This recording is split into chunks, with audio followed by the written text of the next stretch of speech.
Welcome to your Upfront moment. That I feel I would love to share. We're building a confidence revolution. Confidence. Here to change confidence, not women. Hi friends, I'm Lauren Curry, the founder of Upfront. We're an organisation on a mission to change confidence for 1 million women and non-binary people by 2023. And we do this in 3 ways. We transform your relationship and habits around confidence, power and visibility through our 6-week online course. Each cohort is called a bond. Bond is the collective noun for a group of women, and over 1,000 women have graduated from a bond from over 20 different countries. We build community, real, genuine, human community, where women learn how to stand up for themselves and each other. We hold each other to account, we celebrate each other and learn together. Our community is Global Bond. We create content that will inspire, challenge and motivate you to be upfront. We are here to change confidence, not women. Upfront Moment is designed to kick your week off with confidence, self-compassion and agency. And today we're going to talk about leadership.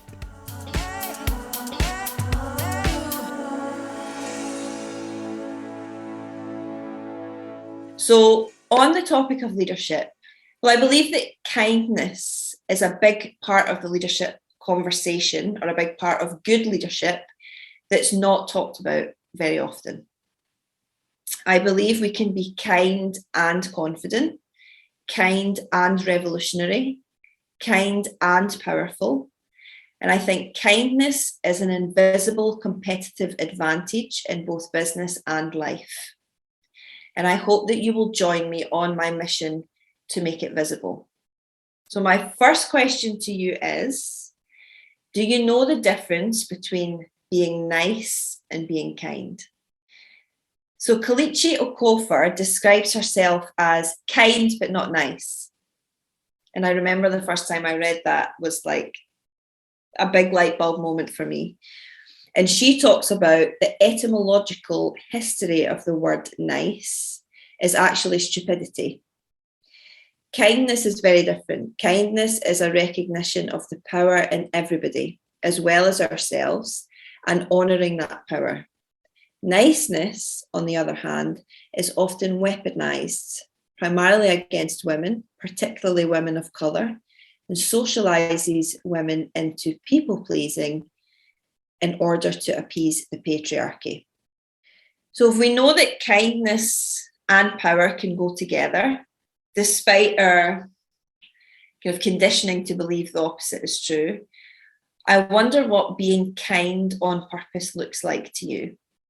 I wonder how you think about the difference between being nice and being kind, and how that shows up for you in a way that you lead yourself, you lead others, and you might have a traditional leadership role in your professional life.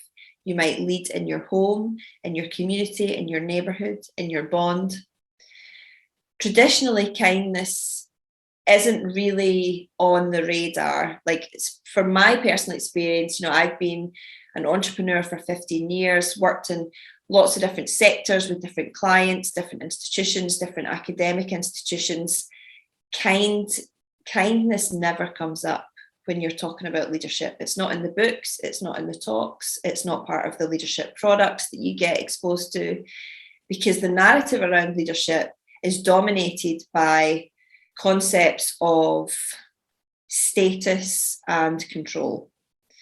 It's about telling people what to do, it's about control, and it's about power in the traditional sense, capitalist power, masculine power. And I think that's why kindness gets put in a box of weakness, vulnerability, a fluffy thing that's not worth our attention. And that's why I think it's really important and exciting for a global group of women and non-binary people to think really intentionally about what does kindness mean in the context of leadership. And to get us there, I think we need to bust a couple of myths around leadership. You'll know by now that busting myths is a big part of how we make progress, especially those of us who come from groups who have been oppressed, because we adhere to so many myths without even knowing that they're myths in the first place. So the first one about leadership is that we think it's about our job title. We think we have to wait to be given permission to lead, or to be given a label to announce to the world that we are now a leader. And that might come in your job title, it might come in a qualification, but that's not true at all. Leadership is about action, it's about behaviour, and it's about how you show up. It's not about your IQ, it's not about being a genius. People make the same mistake with leadership as they do about confidence. They think it's something that you're just born with, something that you're just naturally good at. And it's not true. It's not about being a genius at all. Lots of different leaders have a multitude of different factors and characteristics. And it doesn't matter where you sit in a hierarchy, or if you sit in a hierarchy at all, if you're employed or unemployed, if you're a contractor, full-time member of staff. Ultimately, it's got nothing to do with what you are or what you do on paper. It's about your values and how you live by those values, how you operate in a way that's putting those values into practice.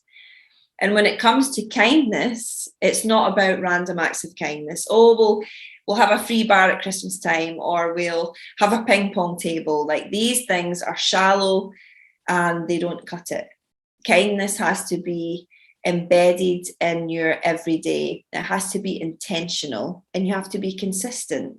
And I genuinely think that it is a competitive advantage when you truly make kindness a top priority when you're making decisions about your team, your work, your money, all of these things.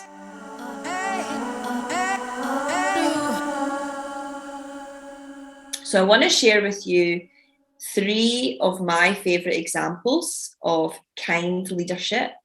I would really love to hear your examples. Women, people that you know in the world who you think really emulate this idea of kind leadership. For those of you listening in, you can let us know on Instagram through Upfront Global.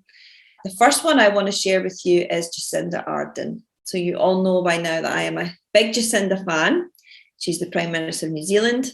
And she is a woman who is really pushing kindness up the leadership agenda. And people are starting to notice that she leads with kindness at the front.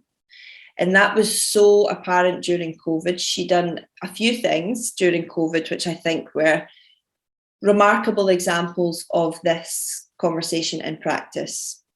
First of all, she communicates in a very, very calm way that is consistent and regular. But she also went out of her way to make a specific communication channel just for children and just for parents, because she could see the impact and the fear and the worry of the unknown was having on the families of New Zealand. So she took a step, she took action to make that better. Not only that, the second thing she did was she took a 20% wage cut. And she did that in a very public way to show solidarity with the millions of people in New Zealand who lost their job because of COVID. And I think that is a beautiful act of kind leadership.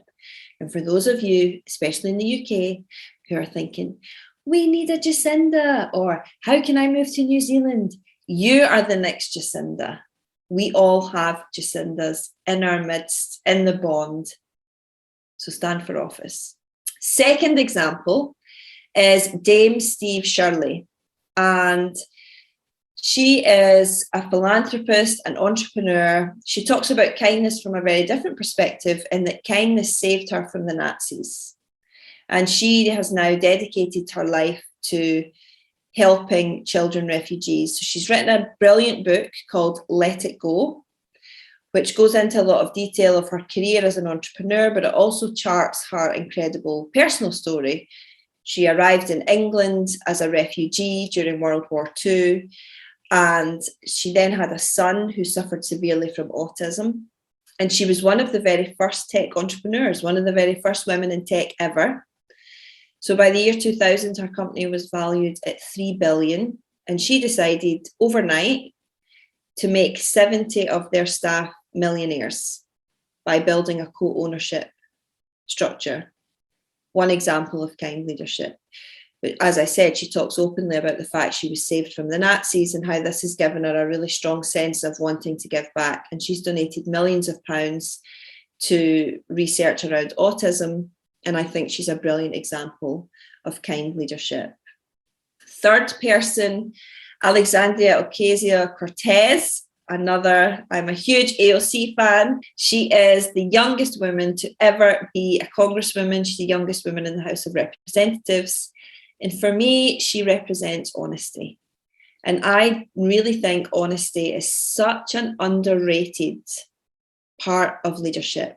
It's about being open and honest consistently. And there's a picture of AOC's office door on the internet that is covered in post-its, postcards, clippings, notes. You can't see the wall because so many people have stuck a note to say thank you, to praise her, to compliment her. And I think that picture just sums up everything we need to know about her leadership.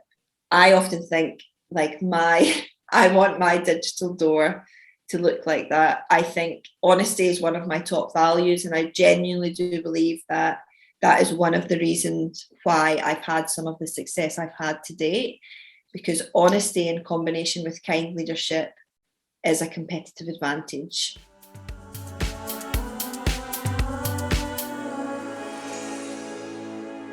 So with these three women in mind, I want to introduce to you your Upfront challenge of the week. And your challenge of the week is to lead with kindness. What might that look like for you? Where might it happen? At school, at home, in the kitchen, in the office, on Zoom?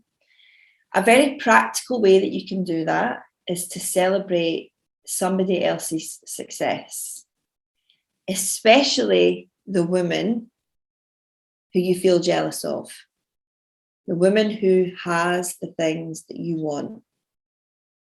And I know that that's hard. Celebrate her success, lift her up, shower her with love. Thanks for listening, friends. Let me know how you go with your Upfront challenge. Tag us at Global and don't forget to sign up to our weekly newsletter. Every Tuesday, we send 3,338 people all over the world links, insight and inspiration on all things confidence, power and visibility. It'll feel like a warm hug and a kick up the bum at the same time. You can sign up through our Instagram or our website, weareupfront.com. If you've enjoyed today's Upfront moment, you're going to love our 6-week online course. By now, you've probably heard of the Bond. Bond is the collective noun for a group of women. Each cohort that moves through our course is called a Bond, and Bond 6 starts on June 6th, where confidence meets feminism. 6 weeks of learning all things confidence, power and visibility. We have discounts for charities, NHS workers. You can even pay in 4 instalments over 4 months. Over 1,000 graduates have gone through our programme from over 50 different countries. The Upfront Bond truly is the world's top choice for women and organisations that are genuinely interested in increasing their confidence and the confidence of the people around them. Go to our website, weareupfront.com, to check out the details of Bond 6. Bye, friend. See you on Monday.